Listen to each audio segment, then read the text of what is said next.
ஆராதிக்க கூடி வந்திருக்கிறோம். அவரை நல்லா உயர்த்தி, ஆண்டவரே எங்களுடைய ஆராதனைக்கு நீர் ஒருவரே காத்திரு.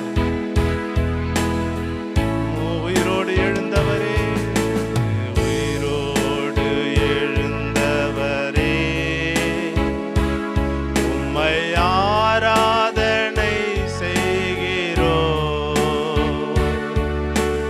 ஜீவனின் அதிபதியே, உம்மை